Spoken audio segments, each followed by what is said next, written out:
hier, on a pris 3 gendarmes.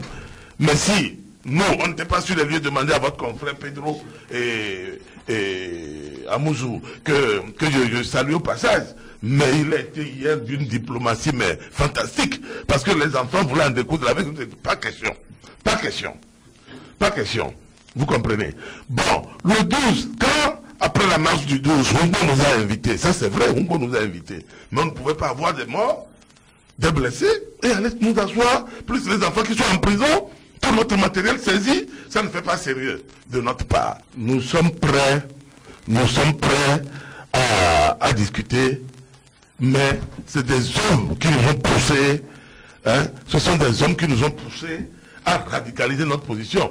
La preuve, tout le monde nous connaît, on se connaît. La preuve, hier, l'actuel Premier ministre était avec nous hier.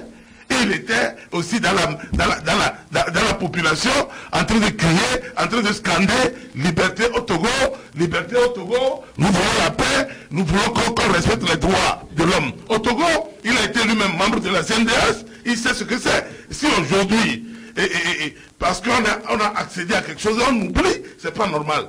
On veut quoi? Nous ne voulons rien de compliqué. Tout est consigné dans la plateforme. Vous savez, il y a le protocole de la CEDEAO qui recommande qu'à 6 mois des élections, on ne puisse pas de façon unilatérale toucher, n'est-ce pas, au code électoral. C'est ce que le gouvernement a fait. Parce qu'il veut opérer un forcing pour unir répéter plus de 70 députés. Parce qu'ils savent que des gens vont dire que non, on n'ira pas. Non, nous ne ferons pas cette histoire de on n'ira pas. Il n'y aura même pas d'élection.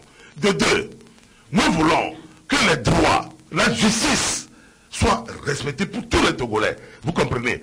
Le cas, par exemple, Pachana Zingbe, où tout le monde s'accorde à dire que les gens ont été torturés et qu'ils ont eu.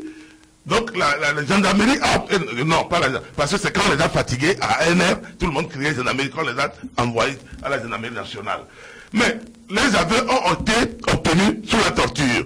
Nous disons que non, quand les aveux sont obtenus sous la torture, tout le monde s'accorde à reconnaître quand même que la justice dit que dans ce cas, le jugement est biaisé et il faut réviser ce procès-là.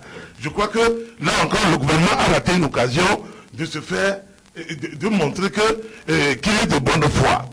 Bon, nous disons, le cas Agba Bertin, ils ne sont pas avec nous ces gens-là. Le cas Agba Bertin, nous disons que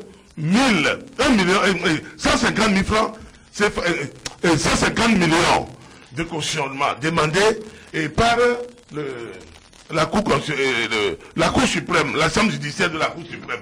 L'argent a été versé. On demande une liberté provisoire à la personne. Finalement, on nous dit non. Et tout le monde voit comment le gouvernement togolais, en l'occurrence, le chef de l'État lui-même s'investit directement dans ce dossier. Et nous disons que non, il y a un problème.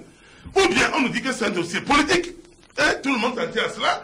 Vous savez, comment voulez-vous qu'on discute avec les gens quand on les quitte? Ils pondent des communiqués dans notre dos. Et nous avons eu l'habitude avec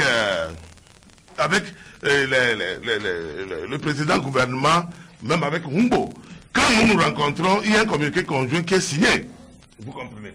Il y a un communiqué conjoint qui est pondu, donc signé par le représentant du gouvernement et le CST. Ici, vous avez vu que tout le monde va de sa rhétorique.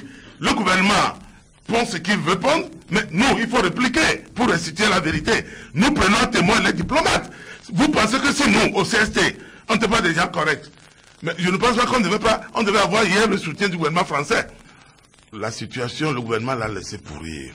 Hein? Le gouvernement l'a laissé pourrir. C'est comme si le gouvernement mettait les charrues devant les bœufs désormais. Bon, on pouvait éviter cela. On avait même la latitude d'éviter cela. Mais puisque ça c'est un élément nouveau qui vient de rentrer en compte, nous ne sommes pas, je le précise, nous sommes des responsables.